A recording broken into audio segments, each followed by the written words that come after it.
What's up, guys? Welcome to my channel. It's Shisui, and today we're going to talk about one of the most intriguing and complex characters, I think, in the series of Rwby, Raven Branwen. To me, everyone's an amateur. Do you know my nickname? If not, remember it now. It's Shisui of teleportation. Lost. Daring to challenge me was foolish of you.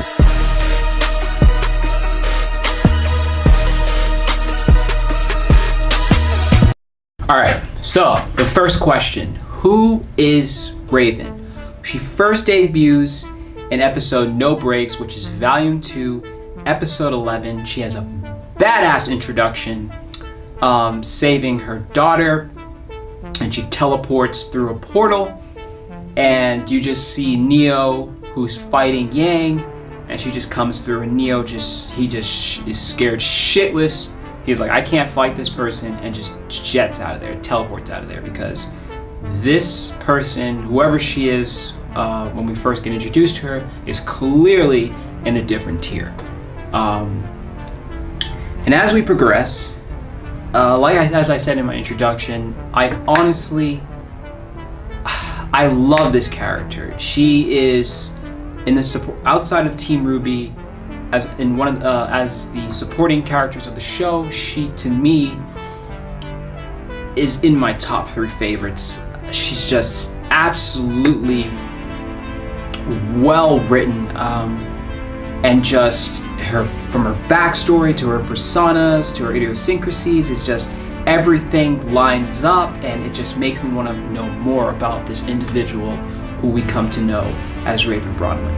Next here, which I believe is in Haigabana, sorry if I'm mispronouncing that, we get to see her interact with her brother, her twin brother, one of my also top 3 favorite characters, Branwen, who I'll do a separate video on him, but I also think, the meeting between these two is just one of the most pivotal moments in the story, and it serves such an importance to see who really is Raven. And what do we know, about her? We know that her and her twin brother Crow were born in the same village, in this Branwen tribe, and sort of they've had a rough past. And what we know about the Branwen tribe is that they're a group of thieves and murderers, and their goal was to be sent to the academy so that they would learn the purpose of how to kill or hunt or fight hunters and huntresses, and sort of through that process at the academy, they formulated one of the most badass, ridiculous teams. And Ospin, the head minister, took a liking to them. And we also later find out that she is the Spring Maiden, and we get that sort of cool twist. And one of the most prevalent, important things about who she is that she abandoned her lover and daughter. Let's talk about abilities, because Raven, honestly, Team Stark aside, she's honestly one of the most broken people in the series of Rwby, because let's forget about the fact that she's a Spring Maiden. Her presence alone, as I said before, was enough to just make Neo shit his literal pants. And she didn't even do anything. She just walked through a portal, which is one of her semblance, and that was it. With her mask and one of her blades out, and she's able to wield sort of a variety of these blades, each one possessing a different color and different property. And what else part of her abilities? We know that she sort of has these, like I said before, she's armed with a sheath and it's sort of this rotary chamber filled with different types of dust blades, sort of reminiscent to Weiss and her weapon. and you know, she's able to like interchange them and replace the dust blades. The blades are like telescopic in nature, which allows them to be approximately, I think, twice the length of the sheath. And you know, the colors vary from red, blue, yellow, gray, black, and green. Raven possesses incredible speed in combat, so much so that her attacks are, you can't even follow them when she fought. This is evident in the case when she fought Cinder. And you know, and then and even fighting Cinder, she just shows how much her experience in her battle combat is just way over Cinder. I mean, she's fighting Cinder, and she's sort of like, there are moments when you're just like, wow, like even with Cinder's buff, and you know, that she received from basically becoming this demon, even Cinder acknowledges herself, like, listen, like, who are we talking about here? You know, who is the real demon? Because, you know, that's how like proficient and effective and just crazy she is at just utilizing her weapons and her, you know, her spring maiden powers.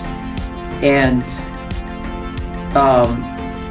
it's mentioned, as mentioned in episode Welcome to Heaven, she's equally matched with her brother Crow, who fought, I mean, if he was drunk and fucking fought Winter and pretty much had the upper hand without even activating his semblance or anything like that. And then her maiden powers, right? The ability to utilize like a lightning strike. I think it's like lightning the fire, which is summoning from the sky. She's able to summon strong winds, turn the sky from clear to cloudy in an instant. She's able to disguise her power, which is evident with Vernal. What else? She can also generate electricity from her hands, generate fields of electricity around her, and she can fly. And then her semblance, which allows her to create portals to instantly teleport to people she's bonded with, which we know is her brother Crow, her lover Tai Yang, as well as her daughter Yang, and Vernal. And not only that, but she can teleport people to a distance through anywhere, which seems like really doesn't seem to be any sort of distance where she can't do that. And she teleported both, without her, Weiss and Yang, to Rwby. And like her brother, she possesses a transformation into a corvid, specifically a raven, which is a bird, ability given to her by Ozpin. Okay, so what do we know about Raven Branwen's character? This is where we sort of dive into her backstory and why I think she is one of the most intriguing and just dynamically written characters. And we know this stems from her first character trait, which is she believes in the ideology of Darwinism, and that is the weak die, the strong live. Those are the rules. And this is interesting.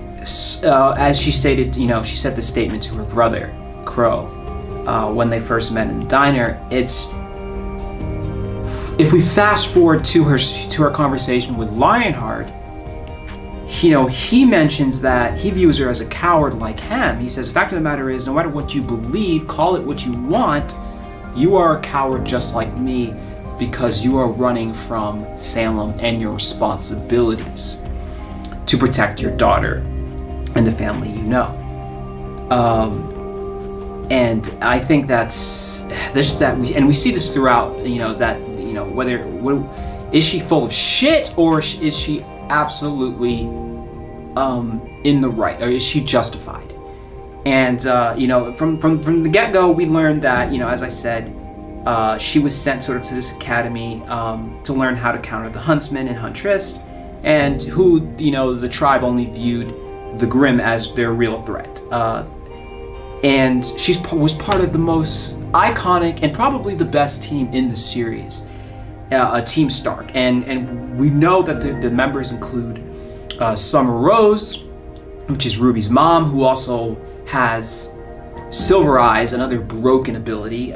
We know that, besides herself, Crow, her twin brother, who can fight on par with her, and Tywin, both Ruby and Yang's father. And it's just a team of broken people, and just assimilating them to one. And we don't even know much about Ty's backstory or his abilities, but we know that if he was part of that fucking team, then they're as pretty much as strong as it gets. And what else do we know? She's very cynical, patronizing, selfish, and stubborn. And this is evident throughout, her experiences that we see, and that her interactions between the characters of her brother and her daughter. Tai Yang said that Raven had a very direct approach and saw strength as all important in a fight. And this is traits that Yang sort of inherits. This sort of, she fights with her fist, and she's very, act now, think later. And Raven has the survival of the fittest. She's very consumed by, that nature. And she even killed the former Spring Maiden because she saw that girl as weak and incapable of sort of learning. But we also learned that Raven is a cowardly person because, she chooses to run away from Salem after deeming the fight sort of unwinnable despite being aware of Salem's evil goals. She's even willing to risk her brother and her daughter's lives in order to gain access to the relic in hopes of protecting her tribe and defeating Salem.